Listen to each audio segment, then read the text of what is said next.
Tapi sebelum lanjut, jangan lupa klik subscribe, like, dan lonceng notifikasi untuk mendukung channel ini agar terus menyiarkan syiar Islam. Kita tak tahu acara macam ini sampai berapa lama masih diizinkan oleh Allah. Satu persatu larangan telah dibuat untuk mengurangi pertemuan-pertemuan yang sifatnya massal seperti ini. Di Arab Saudi, kita sudah sama-sama paham apa yang saya sampaikan, hadis tentang akan terhalang umatku nanti di akhir zaman melaksanakan ibadah haji dan umrah, sepertinya sekarang sudah jadi kenyataan. Sesuatu yang mungkin membuat kita tak mengharapkan kalau terjadinya di zaman kita, tetapi kita sudah menyaksikan sekarang.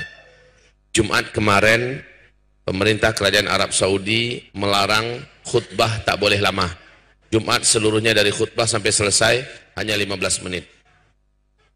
Dan sekarang mataf juga dilarang orang untuk tawaf di sekitarnya. Mimpi saya 3 tahun yang lalu, saya melihat Ka'bah itu sepi, buram dan suram. Saya tidak mengerti apa maksudnya. Sekarang apa yang saya lihat dalam mimpi jadi kenyataan seperti apa yang ada. Kaum muslimin yang kami muliakan, di Mekah juga sudah ada orang-orang yang terinfeksi oleh COVID-19 ini di Mekah. Wahai hamba-hamba Allah yang kami muliakan, sekarang untuk COVID-19 sudah menjadi pandemi, bukan lagi epidemi, karena sudah lebih 150 negara yang positif terjangkiti oleh COVID-19. Tidak terkira kerugian masing-masing negara secara ekonomi, hancur lebur ekonomi masing-masing negara, seluruhnya menuju terjun bebas sekarang ini. Saudaraku, hamba-hamba Allah yang kami muliakan, kalau sebelumnya Cina babak belur dan menuju kepada kondisi yang terberat, ternyata disusul oleh Iran, disusul oleh Korea Selatan, disusul oleh Italia. Italia malah lockdown satu negara, ya. Setiap kota-kotanya sudah dikunci. Dan ini juga terus ke Perancis, Inggris, Belanda, Jerman, menyebar terus, ya. Sampai negara adidaya, negara superpower Amerika menganggarkan dana yang lebih besar lagi untuk mencoba perang melawan corona. Bala tentara Allah yang tak nampak Allah kirimkan kecil. Sementara bala tentara mereka yang banyak seperti Cina punya 2 juta tentara tak mampu berkutik. Bahkan Israel sendiri mengkarantina 13.000 tentaranya. 4.000 sekian sudah dilepaskan. Bagaimana kita menyaksikan Korea Utara yang tentaranya kita dengar sangatlah beringas, keras, ternyata juga dibabak beluri oleh COVID-19. Tak nampak, Pak, tak nampak. Sekarang ini semua negara sedang dalam kondisi berkabung dan berduka cita sebab petaka COVID-19 ini. Wahai Bapak Ibu, hamba-hamba Allah yang kami muliakan, sepanjang apakah berita ini akan berlangsung? Kalau menurut WHO, ini akan berlangsung selama 18 bulan. 18 bulan, ini bukan sebentar. Sejak 23 Desember sampai nanti 18 bulan setelah itu. Dan ini tidak ada negara yang akan mampu bertahan. Karena masing-masing mencoba mengklaim sudah menemukan vaksinnya. Tapi vaksin itu untuk bisa lulus harus uji klinis terlebih dahulu. Dan ini memerlukan waktu lebih kurang 2 bulan. 2 bulan untuk Cina, tamat sudah Cina. Karena Cina tidak mempunyai waktu lebih daripada 1-2 minggu ke depan. Maka bila tidak ditemukan solusi cepat, maka Cina berakhir. Secara ekonomi, mereka sudah benar-benar dalam keadaan di ujung tanduk. Makanan mereka juga digarap oleh ulat bulu. Ratusan hektar, ratusan juta hektar habis peternakan pertanian mereka.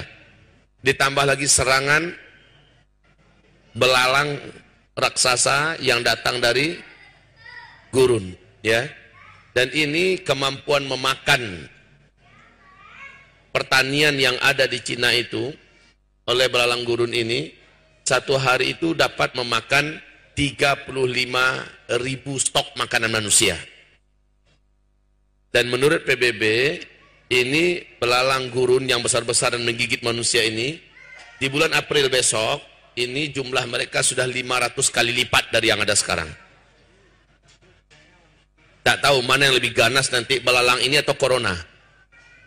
Luar biasa yang sedang Allah datangkan kepada makhluk sombong yang berkata, tidak ada satupun kekuatan yang bisa mengguncang Cina. Butuh 1 minggu saja. Maka sudah benar-benar kelimpungan dan menuju kepada titik paling nadir bagi mereka sekarang. Dunia susul menyusul. Negara sedikjaya Jepang, teknologinya juga sekarang ini sudah mengurahkan semua daya mereka. Negara yang begitu hebat dan kokohnya seperti Singapura juga sudah mengalami kerawanan pangan, dan ekonomi mereka juga sudah mengalami masa-masa yang sangat berat. Malaysia jangan ditanya, Australia apalagi, ya. Thailand juga sekarang sudah mengalami hal yang sangat menegangkan. Kaum muslimin yang kami muliakan, Indonesia juga mengalami peningkatan yang sangat tajam. Sehingga kebijakan demi kebijakan sudah mulai dibuat oleh Gubernur DKI kita, ya, di mana beliau perintahkan sekolah stop dulu, ya kan? Sekolah dilanjutkan secara online dan seterusnya. Dan kebijakan-kebijakan publik sudah mulai ditutup satu persatu, seperti Car Free Day juga sudah mulai ditutup di beberapa titik dan sebagainya. Dan kemarin secara resmi Bapak Anies sudah memasukkan surat kepada PA 212, kepada panitia yang akan mengadakan acara akbar pada hari Sabtu depan, di mana kita akan melakukan Isra Mi'raj terbesar di seluruh dunia di Monas. Ini rencana kita dalam rangka membela dan membebaskan Baitul Maqdis. Ini program terbesar kita. Kemudian diminta oleh Pemda DKI agar ini di stop dulu, dipending dulu, ya, untuk jangka waktu yang kita lihat ke depan. Kita evaluasi setelah 2 minggu setelah ini. Ibarat Allah yang kami muliakan, bagaimana menurut Bapak Ibu apa yang akan terjadi ke depan? Saya hanya mampu membacakan dari hadis-hadis Nabi, ya. Dari hadis Nabi, inilah yang akan terjadi ke depan. Berikutnya yang akan terjadi setelah bermunculannya penyakit-penyakit yang menular sebagai wabah bagi manusia, yang berikutnya terjadi adalah terjadinya kelangkaan pakan. Dan ini sedang on the way. Terjadinya kelangkaan pakan karena orang nggak produksi lagi, Pak. Hewan ternak mati dalam jumlah yang tidak terkira-kira. Sebab negara-negara ketika melakukan lockdown, ya, tiap-tiap kotanya, tiap-tiap negerinya, otomatis rakyat nggak boleh kemana-mana. Maka ternak-ternak mereka yang ada, siapa yang akan urus? Makan minum mereka, siapa yang akan antarkan? Pabrik-pabrik stop. Ini yang terjadi di Cina, Pak. Didatangkan 40 kontainer. Satu kontainer itu bisa membakar mayat dan bangkai dalam ukuran 5 ton. Dan daya bakarnya hanya butuh beberapa menit karena panasnya 800 derajat Celcius. 40 didatangkan, Pak. Sampai-sampai sulfur yang ditangkap oleh satelit yang ada di atas kota-kota Cina itu sudah di atas 1.500. Dan ini adalah apabila mampu membakar 15.000 mayat dalam satu kali pembakaran. Suatu perkara yang mengerikan, wahai kaum muslimin. Ternak-ternak mati semua. Sementara pertanian yang ada digarap oleh ulat bulu dan belalang. Masya Allah, apa yang tersisa lagi kaum muslimin? Pabrik-pabrik stop. Maka stok-stok yang ada di pasaran sekarang, pasaran dunia, ini ngabisin yang sudah ada. Setelah itu semuanya menjadi membumbung naik. Lalu kata Rasulullah, nanti di akhir zaman, uang yang banyak, gaji yang banyak, takkan mampu membeli makanan yang diperlukan. Ini akan terjadi, Pak.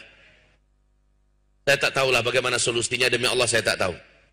Ya, uang yang banyak, orang-orang yang digaji banyak, tidak akan mampu memenuhi kebutuhan mereka untuk makan minum saja. Dan pada puncaknya dalam hadis Sahih Bukhari Muslim, tak akan terjadi kiamat sampai terlebih dahulu, kata Rasulullah, tetangga karena lapar, dia akan bunuh tetangganya demi memperebutkan sepotong roti yang ada di tangan tetangga. Ini karena kelaparan, Pak. Dan ini adalah krisis yang akan kita hadapi bersama-sama. Sungguh demi Allah, seandainya Allah tidak memberikan solusi, maka mungkin kita termasuk yang mengalami peristiwa-peristiwa ini dalam kondisi berat. Karena kita tinggal di tengah kepadatan penduduk. Kita tinggal di kota-kota besar. Kecuali yang tinggal di kampung-kampung, kecuali yang tinggal di perbukitan, yang membuat perumahan, yang mempunyai perkebunan sendiri, ternak sendiri segala macamnya. Insya Allah mereka punya. Inilah makanya dari dulu saya ajarkan, saya anjurkan, betul tidak? Dari dulu saya anjurkan, ayo tinggal di, siapkan tempat tinggal, siapkan peternakan, pertanian di bukit-bukit. Karena hadis Rasul mengatakan, sebaik-baik orang beriman yang selamat di akhir zaman, yang lari ke bukit-bukit, kata Rasulullah. Mereka bawa ternak-ternak mereka bawa harta mereka tinggal di situ dengan keluarganya menyelamatkan imannya. Udah berapa tahun saya anjurkan ini, tapi banyak orang tak peduli, hanya mendengar saja. Nah sekarang kita tinggal di kota-kota besar, dalam keadaan kelaparan nanti, kemana mau didapatkan makanan?